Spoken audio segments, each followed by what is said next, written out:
ANM ನ್ಯೂಸ್ಗೆ ಸ್ವಾಗತ.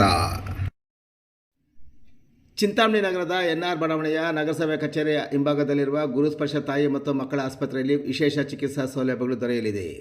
ಮಕ್ಕಳ ತಜ್ಞರಾದ ಡಾಕ್ಟರ್ ಕಲ್ಯಾಣ್ ಎಸ್ ಜಿ ವಾರದ 7 ದಿನಗಳಲ್ಲಿ ಮಕ್ಕಳ ತುರ್ತು ಚಿಕಿತ್ಸೆ ಜೊತೆಗೆ ಪ್ರತಿದಿನ 7 ರಿಂದ ಮಧ್ಯರಾತ್ರಿ 12 ಗಂಟೆವರೆಗೂ ಕಾರ್ಯನಿರ್ವಹಿಸಲಿದ್ದಾರೆ. ನವಜಾತ ಶಿಶು ಆರೈಕೆ, ರೋಗ ನಿರೋಧಕ ಲಸಿಕೆಗಳು, ಒಳರೋಗಿ ಮತ್ತು ಹೊರರೋಗಿ ಸೇವೆಗಳ ಜೊತೆಗೆ ಫೋಟೋಥೆರಪಿ ಮತ್ತು ನೆಬುಲೈಸೇಷನ್ ಸೇವೆಗಳು ಇವರಿಂದ ದೊರೆಯಲಿದೆ.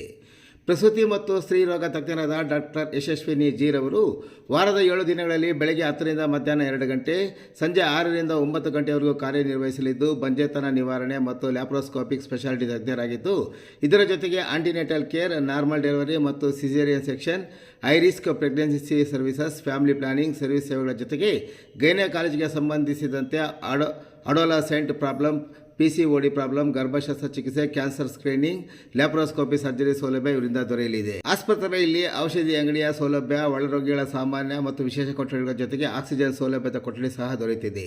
ಹೆಚ್ಚಿನ ವಿವರಗಳಿಗೆ ಮೊಬೈಲ್ ಸಂಖ್ಯೆ 7676985401ಕ್ಕೆ ಸಂಪರ್ಕಿಸುವುದು. ಅಕ್ರಮ ಮಟ್ಕಾ ಜೂಜಾಟ, ಆರೋಪಿ ಬಂಧನ, ನಗದು ವಶ. ಚಿಂತಾಮಣಿ ನಗರದಲ್ಲಿ ಕಾನೂನು ಬಾಹಿರವಾಗಿ ಮಟ್ಕಾ ಜೂಜಾಟ ದಂಧೆಯಲ್ಲಿ ತೊಡಗಿದ್ದ ವ್ಯಕ್ತಿಯೊಬ್ಬನನ್ನು ನಗರ ಪೊಲೀಸ್ ಠಾಣೆಯ ಸಿಬ್ಬಂದಿ ಕಾರ್ಯಾಚರಣೆ ನಡೆಸಿ ಬಂಧಿಸಿದ್ದಾರೆ. ಚಿಂತಾಮಣಿ ನಗರದ ಸೊನ್ನಶೆಟ್ಟಹಳ್ಳಿ ನಿವಾಸಿ ಆಟೋ ಚಾಲಕ 49 ವರ್ಷದ ಟಿ ರಮೇಶ್ ಬಂಧಿತ ಆರೋಪಿಯಾಗಿದ್ದಾನೆ. ಜೂನ್ 18ರಂದು ರಾತ್ರಿ ಚಿಂತಾಮಣಿ ನಗರದ ಬೆಂಗಳೂರು ರಸ್ತೆಯಲ್ಲಿ ಹೆಡ್ ಕಾನ್ಸ್ಟೇಬಲ್ ವೆಂಕಟರಮಣ ಹಾಗೂ ಪೊಲೀಸ್ ಕಾನ್ಸ್ಟೇಬಲ್ ಶ್ರೀನಿವಾಸ ಮೂರ್ತಿರವರು ಗಸ್ತು ಕರ್ತವ್ಯದಲ್ಲಿದ್ದರು. ಈ ವೇಳೆ ಬೆಂಗಳೂರು ರಸ್ತೆಯ ಪಾರ್ಕ್ ಬಳಿಯ ಮರಿಯಲ್ಲಿ ವ್ಯಕ್ತಿಯೊಬ್ಬ ಅಕ್ರಮವಾಗಿ ಮಟ್ಕಾ ಜೂಜಾಟ ಆಡಿಸುತ್ತಿರುವ ಬಗ್ಗೆ ಪೊಲೀಸರಿಗೆ ಖಚಿತ ಮಾಹಿತಿ ಲಭಿಸಿದೆ. ಮಾಹಿತಿ ಆಧಾರದ ಮೇಲೆ ಪೊಲೀಸರು ಸ್ಥಳಕ್ಕೆ ತೆರಳಿ ಮರಿಯಲ್ಲಿ ನಿಂತು ಪರಿಶೀಲಿಸಿದಾಗ ಆರೋಪಿಯು ಕೈಯಲ್ಲಿ ಪೆನ್ನು ಮತ್ತು ಪೇಪರ್ ಹಿಡಿದುಕೊಂಡು ₹1ಗೆ 80 ರೂಪಾಯಿ ಕೊಡುವುದಾಗಿ ಕೂಗುತ್ತಾ ಸಾರ್ವಜನಿಕರನ್ನು ಜೂಜಾಟಕ್ಕೆ ಪ್ರೇರೇಪಿಸುತ್ತಿರುವುದು ಕಂಡುಬಂದಿದೆ.